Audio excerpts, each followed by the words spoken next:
మీ business ఏదైనా మీ ఊర్లో promotion చేయాలంటే అది సుమన్ టీవీతోనే సాధ్యం. ఇప్పుడే సంప్రదించండి. సో గత కొన్ని రోజులుగా కర్నూలు టౌన్ ప్రాంతంలో ఎమ్మిగనూరు, గోనెగంట ఇక్కడ టూ వీలర్ థెఫ్ట్ గురించి మాకు కొన్ని కంప్లైంట్స్ వచ్చాయి. సో ఎక్కువ కంప్లైంట్స్ రావడంతో మనం ఒక స్పెషల్ డ్రైవ్ లాగా ఒక అక్యూజ్ని పట్టుకోవడానికి ఒక స్పెషల్ టీమ్ ఫామ్ చేసాము. దీని భాగంగానే గోనెగండ్ల పోలీసులు under the leadership of CI Gonegandla arrested ఒక కుర్వ వెంకటేష్ అని ముద్దాయిని అరెస్ట్ చేయడం జరిగింది. ఈయన దగ్గర దాదాపు 30 టూ వీలర్స్ మనం ఈరోజు రికవర్ చేయడం జరిగింది. సో ఈ రికవర్ చేసిన టూ వీలర్స్ వచ్చేసి కర్నూలు, ఎమ్మిగ్నూరు, తర్వాత కొన్ని కోడుమూరు, తర్వాత దేవనకొండ ఈ ప్రాంతంలో అతను చోరీ చేసినట్టు ఒప్పుకున్నాడు. ఇది రికవరీ చేసి ఆ చాసీ నంబర్ ద్వారా ఓనర్స్ని కూడా కొంతమంది కంప్లైంట్ ఇవ్వలేదు మనకి. సో ఆ కంప్లైంట్స్ని కూడా చాసీ నంబర్ ద్వారా మనం ట్రేస్ చేసి అడ్రస్ ట్రేస్ చేసి వాళ్ళకి హ్యాండ్ ఓవర్ చేయడం జరుగుతుంది. సో ఇంకా ఇద్దరు ముగ్గురు అక్యూజ్డ్ గురించి మనకి ఇన్ఫర్మేషన్ ఉంది. వాళ్ళను కూడా త్వరలో పట్టుకొని వాళ్ళ దగ్గర నుంచి కూడా ఈ స్పెసిఫికలీ టూ వీలర్ థెఫ్ట్స్ ఏమున్నాయో ఆ టూ వీలర్ థెఫ్ట్స్ జరిగిన టూ వీలర్స్ని త్వరగా అతన్ని పట్టుకొని అవి కూడా రికవరీ చేస్తామని నేను ఆశిస్తున్నాను. సో ఈ good work, I appreciate the good work done by CI Gonegandla and his team under the leadership of SDPO Emmiganur Shri Upendra గారు. చోరీ చేసిన బండిలన్నీ ఇతను అక్కడ జొన్నగిరి ఆ ప్రాంతంలో రైతులకి అమ్మేశాడు. అది కూడా జస్ట్ 4,000, 5,000, 6,000 రూపీస్కి వాళ్ళు కూడా తక్కువకి వస్తుంది అని ఏమి వెరిఫై చేయకుండా రైతులు అంటే జస్ట్ ఇంటి నుంచి ఈ పొలాలకి వెళ్ళే దానికి ఇంటీరియర్ ఏరియాస్లో రైతులకి అమ్మేశాడు. So first ఒకరిద్దరికి అమ్మేశాడు. ఆ తర్వాత ఒక తక్కువకి వెహికల్స్ వస్తుందని వాళ్ళు ఆశపడి అలా తెలుసుకుంటూ ఇంకా 2 కేసులు ఎలా అయిందంటే ఇప్పుడు ఇంట్రోగేషన్లో తెలిసింది. ఫోన్ చేసి అరే వాడు కూడా ఇచ్చారు కదా మా వాడికి కూడా ఇంకొక బైక్ కావాలని ఈయనకి ఫోన్ చేయడము, ఈయనకి అప్పటికప్పుడు ఎక్కడో ఒక చోట పార్క్ చేసిన వెహికల్ని అప్పటికప్పుడు కొట్టడము, అప్పటికప్పుడు డెలివరీ ఇవ్వడము అది కూడా మా దృష్టికి వచ్చింది. సో దీంట్లో సీసీటీవీ కెమెరాస్ మాకు చాలా పనికొచ్చాయి. సో మన దాదాపు 5,000 CCTV cameras last 3.5 monthsలో 5,000 CCTV cameras throughout the CCTV throughout the district మనం ఇన్స్టాల్ చేయించడం జరిగింది పబ్లిక్ హెల్ప్ ద్వారా. సో ఇంకా కొన్ని సీసీటీవీ ప్రాజెక్ట్స్ మనం ప్లాన్ చేస్తున్నాము.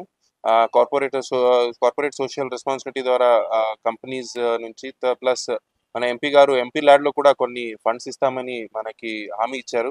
సో దాని ద్వారా ఇంకా Kurnool town, Adoni town, Emmiganur town ప్రాంతంలో ఇంకా కొన్ని అనలిటిక్స్ ఉన్న సీసీటీవీ కెమెరాస్ అంటే నంబర్ ప్లేట్స్ రీడింగ్ చేసి ఎక్కడి నుంచి బయటకు వచ్చి లోపల వచ్చాడో ఎక్కడెక్కడి నుంచి బయటకు వెళ్ళొచ్చు అని ప్రొబబుల్ రూట్స్ చెప్పే కెమెరాలు అవన్నీ ఇప్పుడు మనం నెక్స్ట్ ఒక 2-3 monthsలో ప్లాన్ చేస్తున్నాము. సో వన్స్ ఈ సిఎస్ఆర్ నుంచి ఫండ్స్ కానీ ఎంపీ ల్యాడ్ నుంచి కొంచెం ఇస్తే అవి మనం త్వరలో ప్లాన్ చేయబోతున్నాం. అలా ఏమీ లేదండి, అలా ఏమీ లేదు. ఏది కనిపిస్తుందో అది అతను దొంగలిచ్చేవాడు. పర్టికులర్ మోడల్ అనేది ఏమీ లేదు, అన్ని రకాల మోడల్, బుల్లెట్ ఉంది, పల్సర్ ఉంది, షైన్ ఉన్నాయి. ఈ కేసులో ఈ ఒకడే ఇది ఈ 30 వెహికల్ దొంగతనం చేసింది ఒకడే. అలా బాధితుల ముద్దాయిల ఈ 28 మంది మనం ఐడెంటిఫై చేసాం ఆల్రెడీ. ఇంకా 2 ఇతరుని ఐడెంటిఫై చేయాలి, అది కూడా త్వరలో చేసేస్తాం. జిల్లా పరిధిలో అదే మనకి ఇతను ఇచ్చిన ఇన్ఫర్మేషన్ కొరకు ఇంకా ఒకరిద్దరు ముద్దాయిలు ఉన్నారు. ఆ ముద్దాయిలు మనం ఆల్రెడీ టీమ్స్ ఫామ్ చేసాము, క్లూజ్ ఉన్నాయి.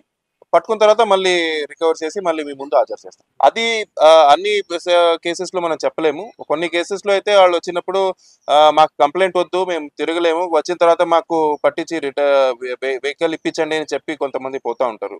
ఎందుకంటే ఎఫ్ఐఆర్ అయిపోయిన తర్వాత మళ్ళీ అది కోర్టు తిరగాలి, అది ఇది కొన్ని ఉన్నాయి. కొన్ని మన వాళ్ళు కూడా కంప్లైంట్ వచ్చిన ఎఫ్ఐఆర్ కావాలన్నా కట్టకుండా ఉండొచ్చు, నేనైనా అది డినై చేయను.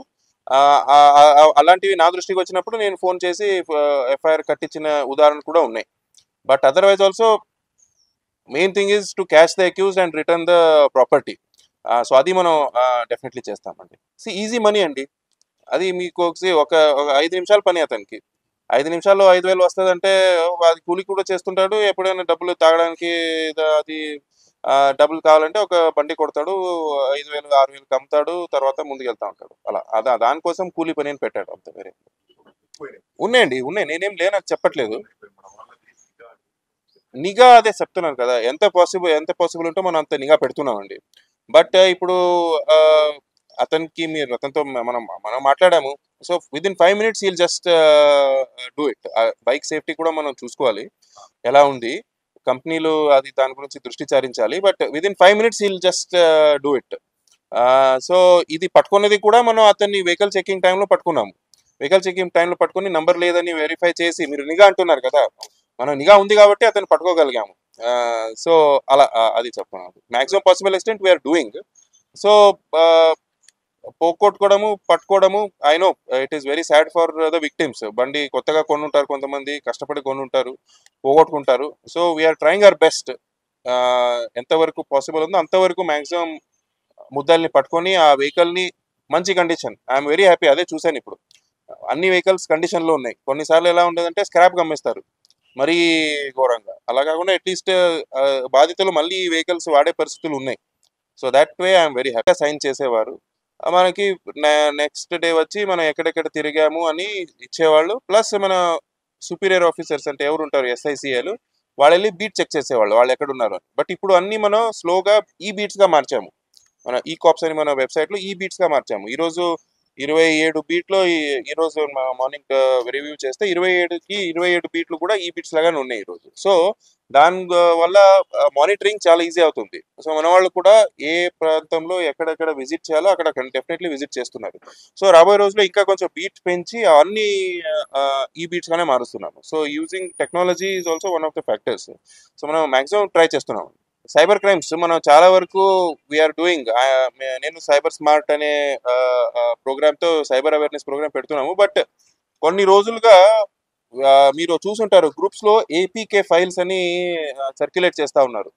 సో మీ ద్వారా అందరికీ మీకు కూడా ప్లస్ ప్రజలకి ఎవరెవరు ఇది చూస్తున్నారో, ఏపీకే ఫైల్స్ ఏ గ్రూప్లో వచ్చినా please don't click on it. So APK files click చేస్తే ఫోన్ హ్యాక్ అవుతుంది. ఫోన్ హ్యాక్ అంటే ఏంటి, మీరు ఏం ఆపరేట్ చేస్తూ ఉంటారో వాళ్ళకి తెలుసుకోవడము. తర్వాత మీరు సో ఇప్పుడు ఆల్ ట్రాన్సాక్షన్స్ మనం మొబైల్లోనే చేస్తున్నాం. యూపీఐ ట్రాన్సాక్షన్స్ కావచ్చు, లేదా బ్యాంక్ అకౌంట్ నుంచి అకౌంట్ ట్రాన్స్ఫర్, మీరు యూజర్ నేమ్ పాస్వర్డ్ కొడితే వాళ్ళకి తెలుసుకోవడము అవన్నీ ఉంటాయి. So particularly APK files last ఒక మంత్ నుంచి చాలా చాలా అయింది. మా పోలీస్ గ్రూప్లో కూడా ఏదో రకరకాల మెసేజెస్ వస్తే చూస్తే కానిస్టేబుల్ అడిగితే సార్ నా ఫోన్ హ్యాక్ అయిపోయింది అని. సో ఏపీకే ఫైల్స్ అంటారు. ఏపీకే ఫైల్స్ అది దాంట్లోనే రాసి కూడా ఉంటుంది, ఏపీకే అని రాసి ఉంటుంది, మీరు కూడా చూసుంటారు. ఓపెన్ చేస్తే హ్యాక్ అయిపోతుంది, దాని మీద క్లిక్ చేస్తే హ్యాక్ అయిపోతుంది. అది కూడా ఏపీకే అంటే ఆండ్రాయిడ్ ప్యాకేజింగ్ కే అంటే ఏదో ఒకటి ఉంది. సో అదొక యూజువల్లీ ఎలా ఉంటుందంటే ఏపీకే అంటే ఇప్పుడు కొత్తగా మనం యాప్ డెవలప్ చేస్తూ ఉంటే ఫస్ట్ యాప్ని ఫైల్గా చేస్తే అది ఏపీకే ఫైల్ లాగా ఉంటుంది అది. సో అది కూడా నేమ్స్ ఎలా ఉంటుందంటే ఎస్బీఐ అని ఉంటుంది, లేదా ఏదో ఒక క్యాలెండర్ అని ఉంటుంది, లేదా బర్త్డే విషెస్ అని ఉంటుంది, ఏదో ఒకటి ఉంటుంది. సో అది మనం తెలుసో తెలియకుండానో మనం క్లిక్ చేసేస్తాము. క్లిక్ చేస్తే కూడా what we should do, immediately వెళ్ళి ఫోన్ని ఫార్మాట్ చేయించాలి. ఫస్ట్ ఫోన్ని ఫార్మాట్ చేస్తే మళ్ళీ again you can use the phone again. తెలిసిన తర్వాత బై మిస్టేక్ క్లిక్ చేసామనుకోండి, బై మిస్టేక్ క్లిక్ చేసిన తర్వాత కూడా immediately we should get alert and again format the phone for the further use. So చాలా రకరకాల సైబర్ క్రైమ్స్ నడుస్తున్నాయి. మనం అందరూ అప్రమత్తంగా ఉండాలి. మేము కూడా రోజు నేను సైబర్ స్మార్ట్ అనే ప్రోగ్రాంలో ఇంటింటికి వెళ్ళి ఊరూరికి వెళ్ళి స్కూల్ కాలేజెస్కి వెళ్ళి మనం అప్రమత్తం చేస్తున్నాము. బట్ స్టిల్ మనం ఏదో ఒక దాని గురించి అప్రమత్తం చేస్తుంటాము. సైబర్ నేరగాళ్ళు ఎలా ఉంటారంటే అప్డేట్ అయ్యి నెక్స్ట్ స్టేజ్కి వెళ్ళిపోతారు వాళ్ళు. So it's a continuous process. So అది I thought I just tell you today. లేవు ఇంకా కంప్లైంట్స్ రాలేదు. ఈ ఇన్వెస్ట్మెంట్ ఫ్రాడ్స్ గురించి కంప్లైంట్స్ ఉన్నాయి, డిజిటల్ అరెస్ట్ గురించి కంప్లైంట్స్ ఉన్నాయి. అవి ఆల్రెడీ మనం వీడియో చేసి అందరికీ సర్క్యులేట్ చేశాము. కొన్ని స్లోగా తగ్గుతా ఉన్నాయి. ఇన్వెస్ట్మెంట్ ఫ్రాడ్స్ ఎలా ఉంటుందంటే వాళ్ళు చేస్తా ఉంటారు ఒక సంవత్సరం నుంచి. మనం చూపించిన వీడియోస్ చూసి అరే మేము తప్పు దాంట్లో ఇన్వెస్ట్ చేస్తున్నామని మన దగ్గర వచ్చి ఇంకా కంప్లైంట్ ఇస్తున్నారు. ఇంకా 2 కంప్లైంట్ నా దగ్గర వచ్చాయంటే లేదు సార్ నేను ఎక్స్పర్ట్ 10 సంవత్సరాల నుంచి చేస్తున్నాను. వాళ్ళు డబ్బులు ఇవ్వట్లేదు మాకు. అరే మీరు మోసపోయారు. వాళ్ళు మీకు డబ్బులు ఎందుకు ఇస్తారు? అది ఫేక్ వెబ్‌సైట్ ఫేక్ అని సో ఆ వరకు నమ్మించి మోసం చేస్తారు సైబర్ క్రైమ్‌లో. సో మనం అందరూ అప్రమత్తంగా ఉండాలి. మీరు కూడా మీడియాలో వారానికి ఒకసారి రాస్తా ఉండాలి. సో మనం ఎక్కువ సారి చూస్తే అంత అప్రమత్తం అవుతారు. సో మీరు కూడా ఎప్పుడెప్పుడు ఇది ఆపర్చునిటీ ఉందో అప్పుడప్పుడు మీరు మీడియాలో కూడా కొద్దిగా చేస్తే బాగుంటుంది.